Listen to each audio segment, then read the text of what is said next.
I am breaking my silence today. This video is a response to clean code, horrible performance. As you can maybe tell by the tone of my voice, I think this video is complete bullshit. Nothing that was said in this video was wrong in any way. So what do I mean by that? Everything that was said in that video was factually correct, but it was completely irrelevant. Nonsensical even. So the point that that video makes is that when you try to write clean code, your performance will suffer dramatically. That is true to a point. When you have code with lots of indirection, lots of abstractions and stuff like that, then your performance will suffer. Okay, that is true.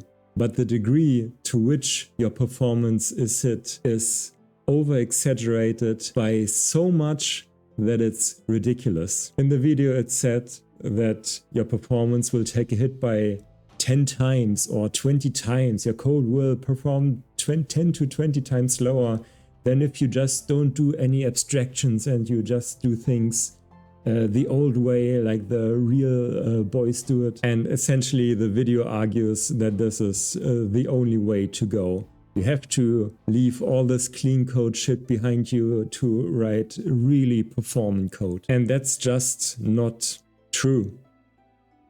Because if that was the case, then languages like Python wouldn't be able to be used at all, because Python is so much slower than C++ or anything. That no program should ever be able to be run in Python. The thing is that as long as your code is fast enough, it's good enough. And that goes for any program. This fucking shape example that is talked about is such a stupid toy example. No program would ever look like this. If your task is to calculate the area of billions of shapes in as short amount of time as possible, then yes, absolutely go for it. Knock yourself out. Do all the optimizations you can find.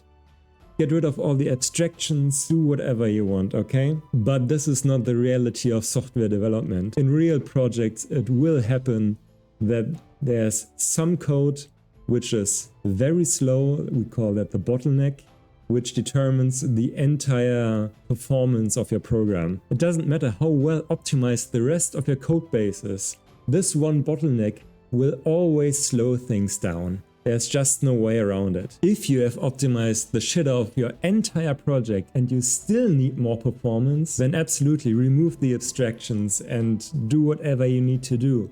But this will never be the case in reality. So firstly, optimizing code that is not your bottleneck is completely useless. If this code right here is optimized to all hell and executes in like 2 nanoseconds, it all doesn't matter if this code over here is still horrible and slow, because the performance of the program overall will always be determined by the bottleneck. The real question is, how well can you manage your bottlenecks? I've worked in the gaming industry for like 12 years now.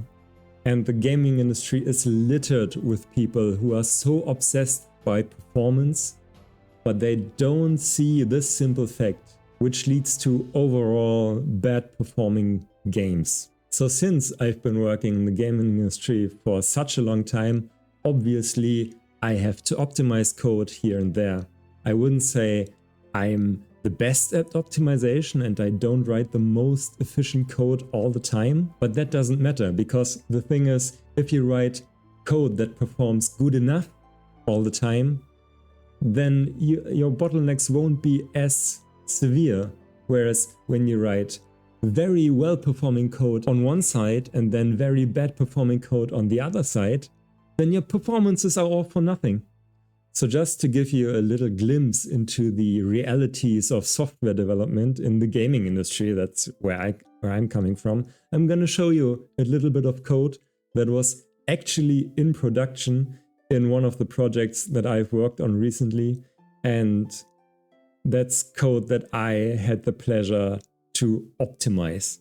So let's get into it. We have the obligatory game manager class here, And obviously it's a singleton because this is the only pattern anyone knows. But whatever. What we are really interested in is this property here, especially this get.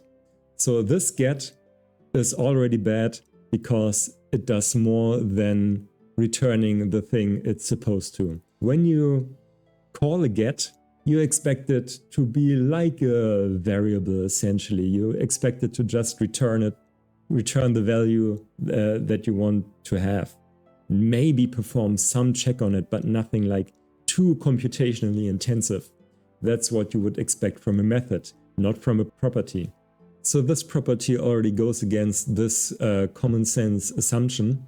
And not only that, it also does this find object of type call, which people who are used to Unity will immediately see, oh, this is one method that is very computationally intensive. You're not supposed to call this like over and over again. And that is absolutely right. The performance of this method is atrocious. You may want to call that during setup to just find some references, but that is it. But this property uses this method just casually on the get. And of course, this property is called many times, as you can see here. And the problem I ran into that when loading the game, something or other tried to get this instance over and over again until it finally appeared. The loading screen was like 10 to 20 seconds long on my machine at one point. Just removing this piece of garbage made it go down to like 5 seconds or something. Because, first mistake, we are doing more than one thing in this property, which is namely returning the fucking thing that we want to return.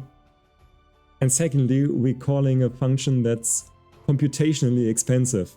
And so whoever calls this property will have no idea, because no one looks at the code of a property before calling it, because why would you?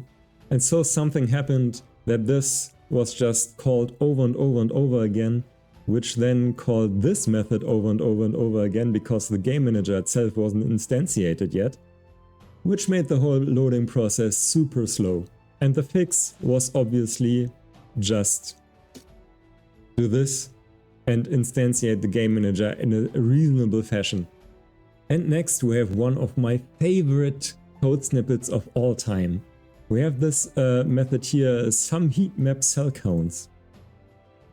What are we doing in this method?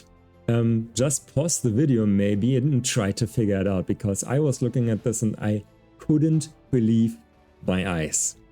And I thought I must have missed something. Something doesn't add up. No one would actually implement this in this way if there wasn't something else to it. But no. It is actually quite obvious what this does.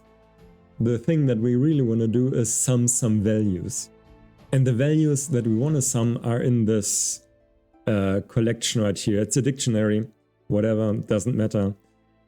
But what we are doing here, let's just walk through this because it's just amazing. We are instantiating a dictionary, then we are instantiating another dictionary, a dictionary of lists, and then we go through this container, whatever it is, and then get this, we're adding new lists for some keys to the dictionary to then add the values of those cells to our newly instantiated list. Only to then, after we have done this a couple of times and went through all the cells, we are going into this for each to sum the values that we just put into our lists. So to sum this up for you, we are instantiating 2 dictionaries. We're instantiating an X amount of lists only to sum some values. Obviously, a normal functioning mind would say, hey, why don't we just add all the values right here? Then we don't have to instantiate all the things. And you're absolutely right. That is the fix. This code is so incredibly bad that I'm still amazed someone actually wrote this.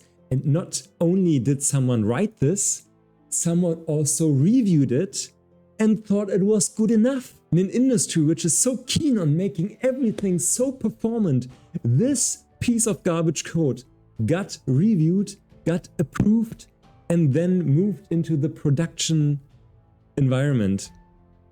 I still can't believe it. And that is exactly what I mean when I say your optimizations don't matter, because somewhere shit like this will get into your code base and this will slow down everything. But that's not everything. I got one more treat for you. So in this method right here, we want to apply filters of some kind. It doesn't matter. We have a class member right here, which is a sorted kicker list, which is already instantiated. But we don't use that, do we? No, I'm stumbling over my own words here because I can't believe how dumb this is. No, we are instantiating yet another list.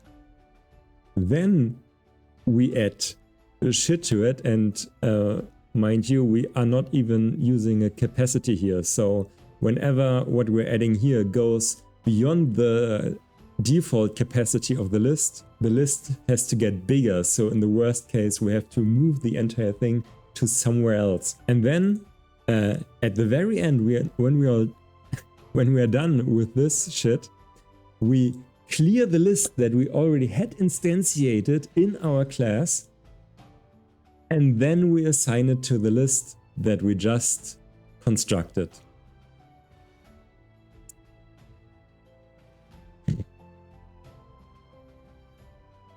In case you're not seeing the problem here, this list, the sorted kicker list, was already instantiated. There was already a place in memory where we had that data. We could have cleared that memory and then added all our new entries to that list. But instead what we did is create a new list somewhere else in memory and then fill it. And then get the pointer that we already had in our class that was completely fine to use and make it point at the other list. And now this list that we're no longer referencing also has to get garbage collected. So we have like performance slowdown on the scale of like 1,000 times, maybe 10,000 times. I don't really know. It's a fucking lot. Because instead of just adding new things into the memory, we allocated new memory, we garbage collected other memory, maybe we copy things around. It's just an overall mess. Again, this is code that got into production. This was an actual game that ran on actual computers by people who paid actual money for this game. And even more surprisingly, this code was written, it was reviewed, it was approved. And not only that, someone had to pay real money for someone else to program this piece of shit garbage. I mean, someone paid real money for this. All that is to say, I am charging to a lot of shit when I get into projects. These are just examples from this one code base, but this is only the tip of the iceberg. Every project that I get into has some shit like this. Do I think, or do you think, that the people I work with are just the worst of them all? Every person or every team that I worked with somehow included the worst programmers to ever live? I don't think so. I think the people I work with are pretty much average. They are average day programmers. They're not better or worse than the next one. These are just things that slip through the cracks. Even if you have code reviews, even if you have senior programmers who check the code from time to time, stuff like this just gets into your code base some way or the other. because no programmer is perfect. And no matter how much you say, oh, the performance is so important and you have a 20 times decrease in performance when you use abstractions and stuff. At some point you do shit like this. And all the optimizations you did at one point are completely irrelevant. I have optimized so much code in my 12 years, or maybe it's 13 at this point, I don't really know. The problem never once has been, oh, there are too many abstractions in this class, there are too many indirections. No, it's always somewhere something just allocates new memory when it shouldn't. Some algorithm is complete garbage, like the thing, like the second example I showed you. If you write code with no abstractions, with switch statements that are miles long, that no one can really interpret or make sense of, then no one will ever find the code that's truly the bottleneck. And that is what only matters. All that matters is the fucking bottleneck. And then you got these people who are like, abstraction is like the worst thing because it makes your code so slow. No, fuck off. Use abstractions, use clean code, do everything that makes it easier for me to find out why your code is garbage. Alright? And I think that's all I had to say about that. So thank you for listening.